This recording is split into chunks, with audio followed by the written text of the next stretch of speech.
Durant plus de 2 ans, des équipes françaises et suisses ont mené un programme commun d'études sur le bassin de l'Arve et du Rhône genevois. Ce programme Interreg, dénommé Espace Arve-Rhône, a pour objectif une meilleure compréhension des besoins de la faune piscicole en termes d'espace de vie et de continuité écologique. Dans ce second film dédié au projet Espace, nous allons voir quels sont les résultats obtenus et les enseignements qui en découlent. Nous verrons également comment ce projet est perçu par les différents gestionnaires de cours d'eau et exploitants d'ouvrages hydroélectriques et la façon dont les informations acquises pourront être utilisées dans la mise en place d'une gestion future du bassin de l'Arve et du Rhône genevois. Une gestion au-delà des frontières.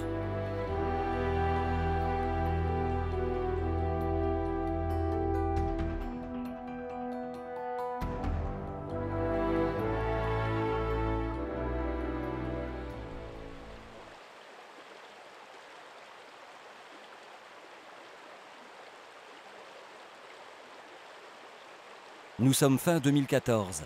L'hiver est maintenant bien installé.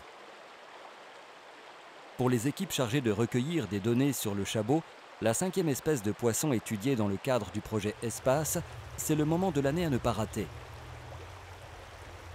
Les eaux de l'Arve et de ses affluents sont alors au plus bas et sont surtout les plus clairs. Le moment est donc propice pour la capture de ce poisson de petite taille qui vit le plus clair de son temps caché sous les cailloux. Si le chabot a été choisi comme 5e espèce cible pour étudier l'impact des obstacles artificiels, les raisons en sont multiples. D'une part, il s'agit d'une espèce patrimoniale pour laquelle les connaissances sont encore peu nombreuses, et d'autre part, le chabot n'est pas un bon nageur. Dépourvu de vessie natatoire, sorte de flotteur interne permettant aux poissons de se maintenir dans la colonne d'eau, le chabot présente des déplacements majoritairement dirigés vers l'aval. Cela induit une répartition naturelle de ces populations quelque peu singulière. À l'amont des cours d'eau, les individus présentent un génome très proche. Mais plus on s'éloigne des têtes de bassin, plus les populations de chabots ont des génomes diversifiés, témoignant d'un flux de gènes et donc d'une arrivée régulière d'individus par dévalaison. Les multiples campagnes de pêche électrique se sont montrées payantes. Au final, plus d'1 millier de chabots répartis sur 45 stations du bassin de l'Arve et du Rhône genevois ont pu être capturés. Pour chacun d'entre eux, un prélèvement de tissu sur la nageoire caudale est réalisé en vue des analyses génétiques. C'est ici, à l'Institut méditerranéen de biodiversité et d'écologie marine et continentale, basé à Marseille, que les échantillons vont être analysés. Plusieurs étapes et manipulations délicates sont nécessaires, comme l'extraction de l'ADN, l'amplification des microsatellites ou encore le génotypage.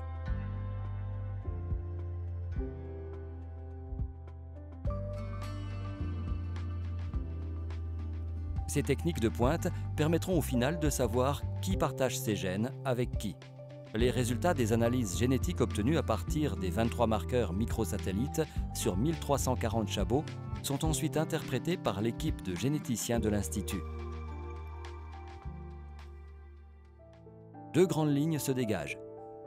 D'une part, une forte structuration génétique des chabots apparaît pour le bassin de l'Arve, chaque affluent possédant sa propre population.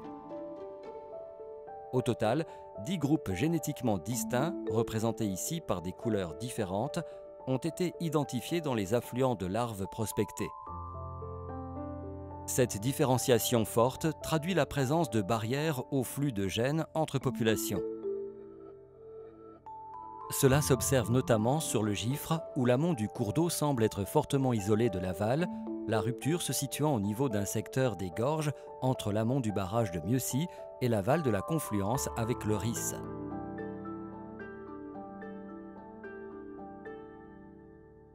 Même résultat pour un secteur de l'Arve avec une scission observée entre l'amont et le cours médian et qui correspond à un ensemble d'ouvrages situés entre les stations 10 et 21. Les analyses confirment l'absence de remontée importante de chabots dans les affluents, bien que des mélanges génétiques soient visibles au niveau des stations les plus proches de la confluence avec l'Arve. L'autre fait marquant qui se dégage des analyses génétiques concerne les populations de chabots présentes directement dans l'Arve. La diversité génétique qui est observée confirme bien l'existence d'une dispersion naturelle par dévalaison.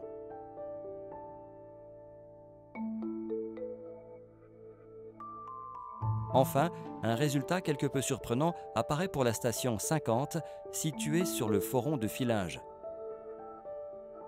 Pour cet affluent de la Ménoge, elle-même affluent de larves, les chabots analysés peuvent être rattachés en termes de groupe génétique aux chabots qui peuplent la Versoix, un cours d'eau suisse affluent du lac Léman.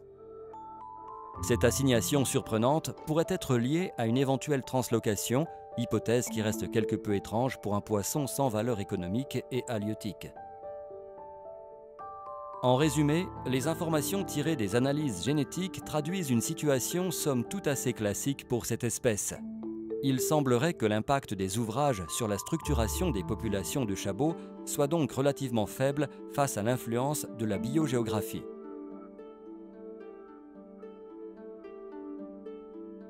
Pour la truite fario, l'ombre commun, le chevesne et le barbeau, le suivi télémétrique des déplacements d'individus marqués s'est déroulé sur un linéaire total d'environ 80 km.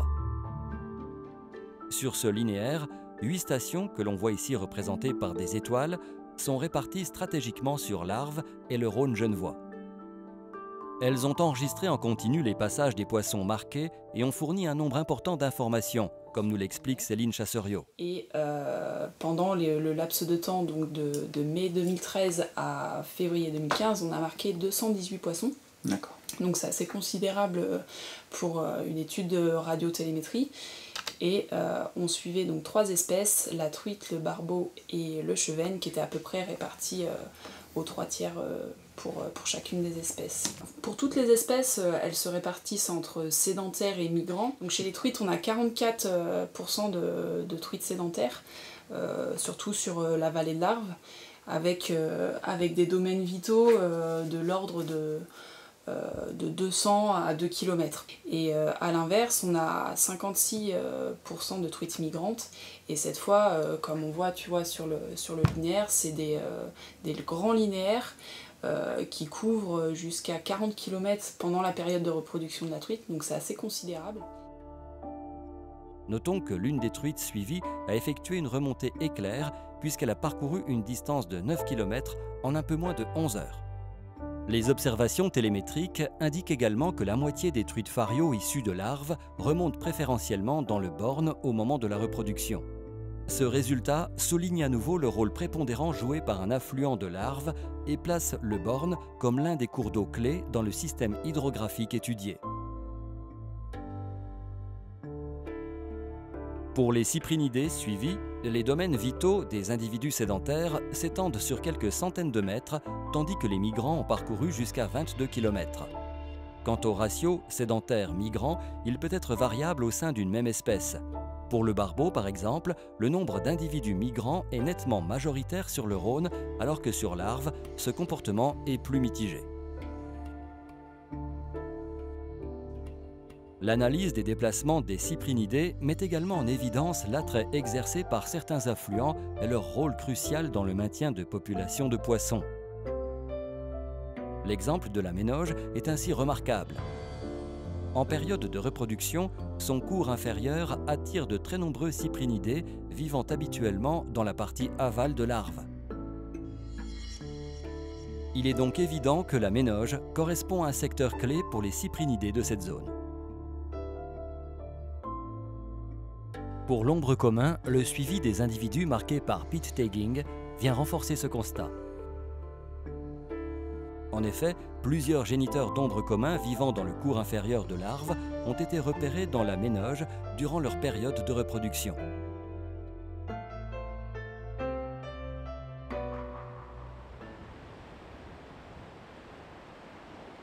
Un autre volet du projet Espace est l'étude de la franchissabilité des seuils et barrages de grande taille et celle du comportement des poissons lorsqu'ils se présentent à l'aval direct de ces obstacles. Les suivis effectués apportent à nouveau de nombreux enseignements, mais également leur lot de questions. Le comportement à la base de ces barrages a quand même apporté pas mal de résultats. c'est vrai que Pour Céline Chasseriot et David Grimardias, tous deux en charge des suivis du projet Espace, la mise en commun des résultats obtenus à la fois côté français et côté suisse va leur permettre de mieux comprendre certaines observations. Le premier résultat, je dirais comportemental vraiment qu'on a, c'est ce fait que les poissons, contrairement plus aux salmonidés, ne vont pas directement sous les turbines. Quand on pouvait s'y attendre par rapport aux observations qui étaient rapportées et qu'on faisait nous-mêmes sur les ouvrages. Mais au contraire, on a vraiment une remontée a priori par les berges, par les zones les plus calmes. Et ce qui fait transiter quand même un certain nombre de poissons devant les entrées d'échelle à poissons. Et au final, on se rend compte qu'ils ont quand même a priori des difficultés à les détecter. Le deuxième résultat, c'est en termes vraiment de franchissement, on voit que tous les poissons qui rentrent dans la passe ne le franchissent pas. Donc là, la question qui se pose, c'est est-ce qu'il y a réellement une difficulté à franchir pour Verbois les 350 mètres de passe. La question de la motivation aussi.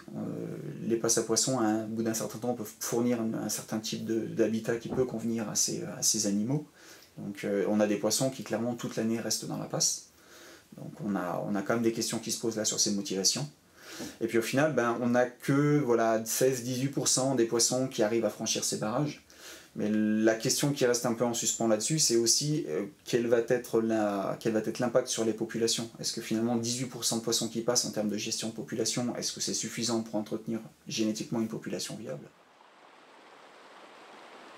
Durant la dernière phase du projet, les multiples données acquises sur le comportement des poissons, leurs besoins en termes d'espaces vitaux pour accomplir leur cycle de vie et les difficultés qu'ils peuvent rencontrer ont été mises en relation avec les données concernant l'habitat physique de l'axe Arve-Rhône. Ce travail de compilation était indispensable pour assurer l'ultime objectif du projet Espace.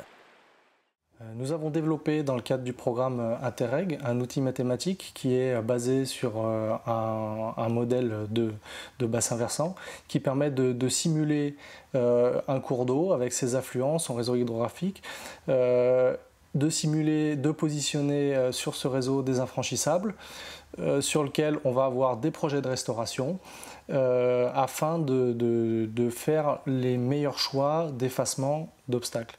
Concrètement, le bassin versant est découpé en différents tronçons. Sur chaque tronçon de cours d'eau, on va affecter donc des valeurs de qualité d'habitat, de qualité d'eau, de largeur de cours d'eau, pour essayer d'identifier quels sont les secteurs qui sont les plus favorables pour les populations de poissons et donc les secteurs qui ont le plus fort enjeu en termes de restauration de la continuité piscicole. Après plus de 2 ans, jalonnés de mise au point techniques et scientifiques, d'échantillonnages variés, de radiopistage méthodique, de réunions et de séances d'information destinées au grand public, le projet Espace Arve-Rhône touche à sa fin. Pour les nombreux partenaires de ce programme franco-suisse, il peut être l'heure de dresser le bilan sur cette initiative.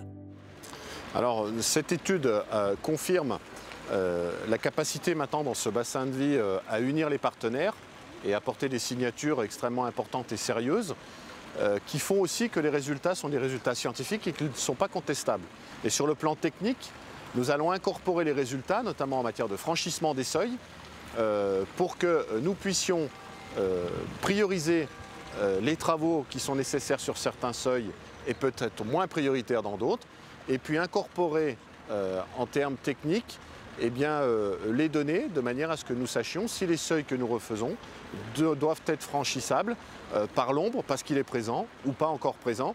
Donc au-delà de la connaissance et encore une fois du bon état écologique de la rivière, il y a pour le contrat de Rivière-Arve une vraie contribution technique de cette étude aux travaux de demain. Le programme Interreg, il nous apporte quoi? Il nous apporte plus de connaissances, notamment pour voir quel type d'ouvrage est adapté en fonction des espèces qui se trouvent sur la rivière.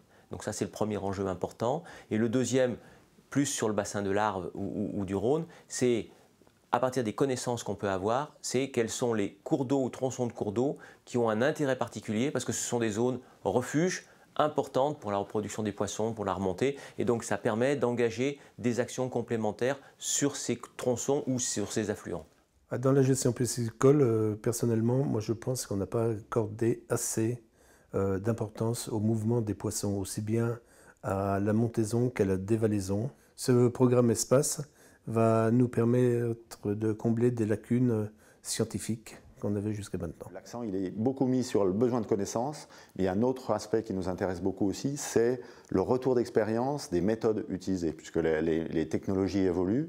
On utilise maintenant des marques qu'on peut mettre à l'intérieur des poissons qui sont de plus en plus petites, de plus en plus performantes, et on teste différentes méthodes dans ce projet, mais aussi dans d'autres projets, pour acquérir des connaissances sur des espèces, et notamment des espèces de petite taille, qui avant étaient très difficiles à équiper d'émetteurs radio. Les résultats de cette étude vont nous permettre de comprendre, de mieux comprendre le comportement des poissons lorsqu'ils s'approchent d'un ouvrage hydroélectrique, d'un barrage. Est-ce que les poissons vont réussir à trouver l'entrée des passes à poissons? Que se passera-t-il une fois qu'ils seront dans ces passes à poissons? Tous ces éléments ne sont pas encore très bien connus. Les passes fonctionnent parce qu'on sait que les poissons y transitent, mais il y a encore plein d'interrogations. Les services industriels de Genève, dans le cadre de la nouvelle loi sur l'eau, doivent assainir leurs ouvrages de montaison, créer des ouvrages de dévalaison.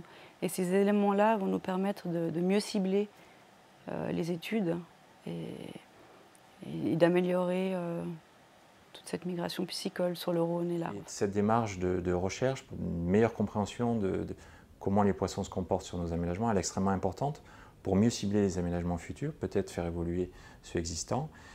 Et puis tout ça, bien sûr, dans le cadre d'un optimum économique, parce que voilà, nous sommes engagés dans un développement durable. Et durable, ça veut dire un équilibre entre l'environnement, les aspects économiques aussi, et puis les attentes de la société. Améliorer et garantir la continuité écologique des cours d'eau, qu'ils soient de France, de Suisse ou d'ailleurs, le défi est lancé. Le projet Espace a permis de nouvelles avancées dans la connaissance de la vie des poissons du bassin de l'Arve et du Rhône genevois, et un outil d'aide à la décision a été mis au point. Les gestionnaires de cet ensemble hydrographique ont donc en main de nouveaux éléments scientifiques qui leur permettront de relever ce défi. Un défi de taille, certes, mais bien intéressant à relever pour le bien des poissons, pour le bien de l'eau, pour le bien de tous.